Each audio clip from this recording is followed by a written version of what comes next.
Kalau boleh tahu siapa namanya? Nama saya Rahma Rahayu Agustin. Oke. Kegiatan kakak sehari-hari kuliah atau kerja? Untuk kegiatan saya sehari-hari, saya biasanya kuliah sambil kerja. Oke. Kakak udah usianya udah legal untuk mengikuti pemilu? Sudah? Oke. Menurut kakak ya, apa sih demokrasi itu? Kalau menurut saya itu demokrasi adalah sebuah sistem pemerintahan di mana membutuhkan kontribusi masyarakat untuk memilih calon pemimpinnya. Waktu pertama kali mengikuti pemilu, pemilihan apa yang pertama kali kakak ikuti? Kalau nggak salah waktu itu saya tuh tahun 2021 pemilihan bupati. Oh, pemilihan bupati ya? Ya. Bagaimana pengalaman saat pertama kali kakak mengikuti pemilihan umum? Waktu pertama kali tentu excited ya, tapi kayak ragu-ragu sih gimana cara memilih itu gitu. Soalnya kan belum tahu pertama kali kayak aduh gimana ya gitu, tapi excited sih. Waktu mengikuti pemilihan umum, apa saja yang kakak siapkan? Waktu pertama kali sih yang saya siapkan tentu formulir dari RT, KTP, sama mental. Oh, itu aja ya? Ya. Yang paling penting mentalnya ya? Ya karena kayak gimana gitu ya, soalnya pertama kali gitu.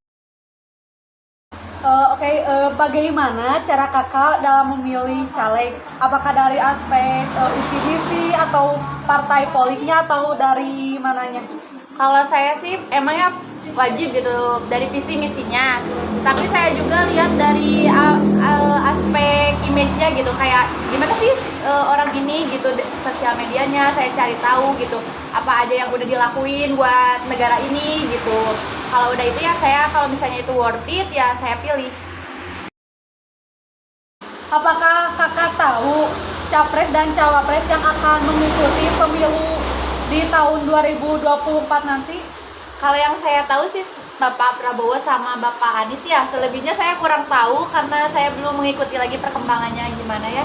Belum ngedengerin berita-berita terbarunya? Belum ya.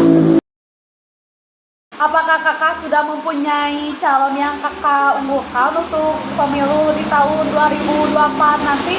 Kalau untuk saat ini sih saya tertarik ke Bapak Anies ya, dikarenakan beliau sering muncul di FYP TikTok saya ya, dengan segala aspirasi-aspirasi buat negara ini, terus kayak memotivasi aja gitu buat anak muda terjun ke dunia politik gitu. Jadi kayak bisa lah gitu untuk dipilih.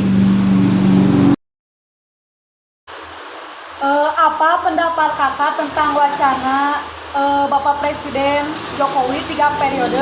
Apakah kakak setuju atau tidak? Kalau saya pribadi sih menolak ya, tidak setuju. Dikarenakan kan sudah ada di Undang-Undang Dasar Nomor 7 gitu peraturannya, kalau presiden itu cuma bisa 2 periode aja gitu masa jabatannya. Jadi kayak kita ikutin aja lah gitu aturan yang sudah dibuat, kan karena Undang-Undang Dasar itu kan adalah hukum tertinggi gitu di Indonesia gitu. Apakah kakak setuju jika pemilu pada tahun 2024 nanti ditunda? Saya sih tentu sangat tidak setuju ya, dikarenakan kan tidak sesuai dengan konstitusi yang berlaku di negara kita ini. Jadi saya menolak keras tidak. Apa pendapat kakak ya jika melihat banyaknya orang yang bertengkar karena pemilu 2024 nanti? Nah, contohnya itu kayak cebong sama kampret gitu ya, yang yang sering bertengkar di sosial media. Itu sih pasti ya, di setiap pemilu itu pasti banyak oknum yang sering mengadu domba. Maka dari itu kita tuh harus pintar gitu memilah-milih gitu, jangan sampai kita tuh terhasut lah. Daripada kita harus bertengkar kekerasan, lebih baik kita itu ngobrol lah secara baik-baik, bertukar pikiran apa sih yang membuat kalian mempermasalahkan seperti itu. Apa harapan kakak untuk demokrasi di Indonesia ke depannya? Harapan saya sih semoga lancar, aman gitu ya, jujur, amanah, dan tidak melibatkan kekerasan lah, apalagi harus sampai lapor polisi gitu. Apa pendapat kakak dengan orang yang golput? Kalau pendapat pribadi saya sih tidak masalah ya, dikarenakan kan setiap orang itu memiliki pilihan masing-masing, pikiran masing-masing gitu. Jadi ya nggak apa-apa gitu. Tapi kalau saya sarankan sih janganlah, karena kan kita di negara hukum yang taat demokrasi ya, daripada itu mending gak usah ada golput lagi. Boleh perkenalkan namanya siapa? Boleh perkenalkan, nama saya Kintan, saya sebagai karyawan swasta. Menurut kakak apa sih demokrasi itu? Kalau menurut saya demokrasi itu adalah pemerintahan yang berkedaulatan rakyat. Jadi rakyat bisa memilih pemimpinnya secara langsung. Bagaimana pengalaman saat pertama kali kakak mengikuti pemilihan umum? Rasanya pertama kali itu menyenangkan, juga berjalan lancar. Hanya saja waktu itu sedikit deg-degan ya, karena pengalaman pertama bagi saya.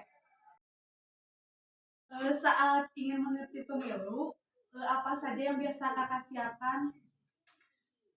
Saya membawa formulir apa itu ya, yang isinya nama sama waktu, tempatnya juga yang dikasih dari RT. Itu aja sih.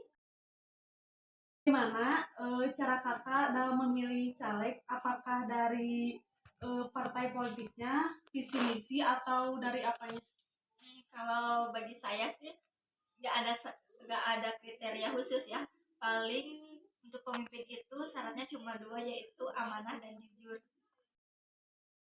Apakah kakak tahu capres dan cawapres yang akan mengikuti pemilu 2024 nanti? Yang saya ketahui di berita itu ya, yang kemungkinan mengikuti Capres 2024 yaitu Anies, Ganjar,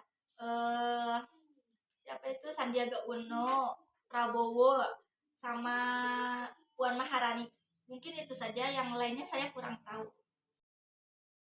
Apakah kakak sudah mempunyai calon yang kakak unggulkan untuk menang di pemilu 2024 nanti? Kalau calon yang saya unggulkan mungkin Prabowo ya, karena beliau sudah berpengalaman di pemilu-pemilu sebelumnya, serta sekarang kan jadi tokoh nasional, sehingga mungkin peluang untuk menangnya itu agak lebih besar. Apa pendapat kakak tentang wacana Jokowi 3 periode? Apakah kakak setuju atau tidak? Kalau menurut saya sih, saya kurang setuju ya, karena dalam undang-undang sudah dijelaskan bahwa presiden itu hanya 2 periode. Dan untuk Pak Jokowi dengan segala kelebihannya belum bisa membuat Indonesia lebih sejahtera. Apakah kakak setuju jika pemilu 2024 nanti ditunda? Kalau menurut saya kurang setuju, karena jika masa jabatan pejabat publik itu diperpanjang, maka kita selangkah lagi menuju pemerintahan yang otoriter, bukan lagi pemerintahan yang demokrasi. Apa pendapat kakak ketika kakak melihat banyaknya orang yang bertengkar karena pemilu 2024? Contohnya seperti cebong dan kampret, khususnya di sosial media. Kalau menurut saya, itu sebuah pemikiran yang kurang dewasa. Kita boleh saja bertukar pikiran, berdiskusi, menuangkan pendapat dalam sosial media. Hanya saja jangan sampai terjadi pertengkaran dan kekerasan. Apa harapan kakak untuk demokrasi di Indonesia ke depannya? Semoga demokrasi di Indonesia ke depannya lebih maju, lebih adil, jujur, serta lebih terbuka, amanah, dan juga untuk para pemilih lebih kritis untuk memilih pemimpin ke depannya. Apa pendapat kakak dengan orang yang golput? Kalau menurut saya sih itu hak mereka. Hak kan mau dipakai mau tidak juga terserah. Cuman menurut saya lebih baik memilih, karena kertas kosong dapat dimanfaatkan secara ilegal.